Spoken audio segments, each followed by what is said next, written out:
Your boss cannot do your job. You know it. Your colleagues know it. Honestly, deep down, even they know it. But here's what nobody is saying out loud. That's not a bug. That is the entire strategy. Let me describe someone you know. They run meetings that go nowhere. They give feedback that means nothing. They ask questions that reveal they have not read a single thing you sent them. And when results are good, they present them upstairs. When results are bad, they send you to explain.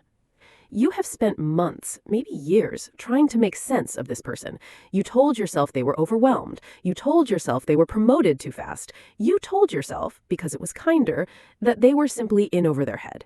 Here's what I'm going to tell you today. They are not in over their head. They built the water level, and they built it exactly that high on purpose. Think about the last time you asked your manager a direct question, not a small question, a real one, something you actually needed answered to move forward. What happened? They talked for 4 minutes, you nodded, you walked away, and you still didn't have the answer. Most people think they don't know. The correct thought is they didn't want you to know. Because clarity is a trap for this kind of manager. Clear answers create records. Records create accountability. Accountability creates the one thing they have spent their entire career avoiding, a moment where their name is next to a number and the number is wrong. So they stay vague. They say, let's align on this offline. They say, I want to make sure we're considering all angles. They say, great question, and then answer a completely different question. You are not imagining it. Now watch what happens to good ideas in your team. Someone, maybe you, brings something genuinely smart to a meeting. The manager says, interesting, let me think about it. 3 weeks later, in a meeting you were not invited to, that idea exists again. Different words, same idea, and your manager is presenting it. This is not a coincidence. This is a system. And the cruelest part, the people upstairs see someone who is always bringing ideas, always contributing, always sharp.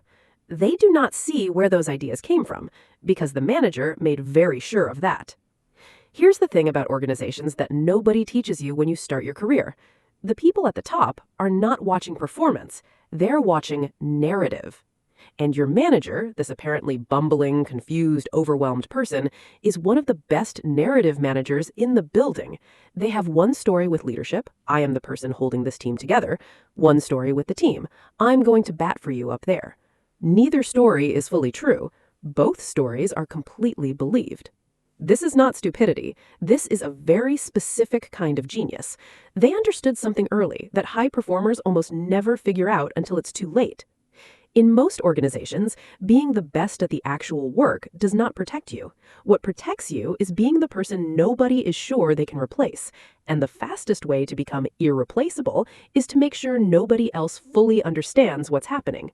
So they keep information slightly fragmented. They have the relationship with the client, not you. They're on the call with the director, not you. They know what was discussed last quarter, and somehow the notes from that meeting never quite made it to the shared folder. This is not disorganization. This is a moat, and you are on the wrong side of it. Now here's the part that should make you genuinely angry. While you were optimizing your work, getting better, delivering more, solving harder problems, they were optimizing something else entirely. They were building a version of reality in which your output exists and your name does not. And the system, the whole slow, bureaucratic performance review system, let them do it, rewarded them for it, promoted them for it. So now what? Option 1, you expose them. You document everything. You build the case. You go to HR or their manager. And I want you to really hear this. That person has been managing upward for years. They have lunch with the people you are about to report them to. They have already, in some meeting you don't know about, pre-framed you as someone who struggles with leadership dynamics. You will not win that fight the way you think you will. Option 2, you outperform them so visibly they cannot survive.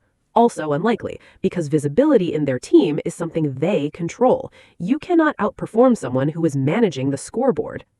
Option 3, and this is the only one that actually works, you stop playing the game inside their arena entirely. You build visibility that bypasses them, not aggressively, carefully.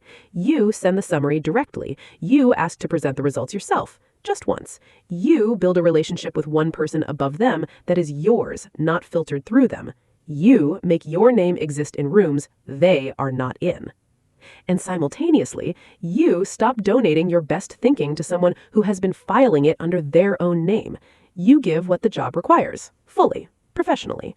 But the extra, the ideas at 11 p.m., the problems you solve before anyone asked, those go somewhere that has your name on them. A portfolio, a side project, a body of work that is visibly, undeniably yours. Because here's the truth nobody says. You were never going to be fully seen inside that structure. The structure was not built for that.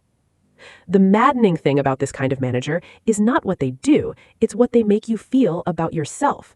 You start second-guessing your ideas before you share them. You start wondering if maybe they're right and you're the difficult one. You start shrinking, not dramatically, quietly, until one day you realize you're a smaller version of the person who walked into that job. That is not an accident either. A person who doubts themselves, does not challenge the credit system, does not ask uncomfortable questions, does not become a threat. Your self-doubt was the product. And now that you know that, now that you can see the whole machine for what it is, you have exactly one decision to make. Do you stay inside it and learn to play it better, or do you take the skills they have been profiting from and go build something where your name is actually on the door? There's no wrong answer, but there is an honest one. And you already know what it is.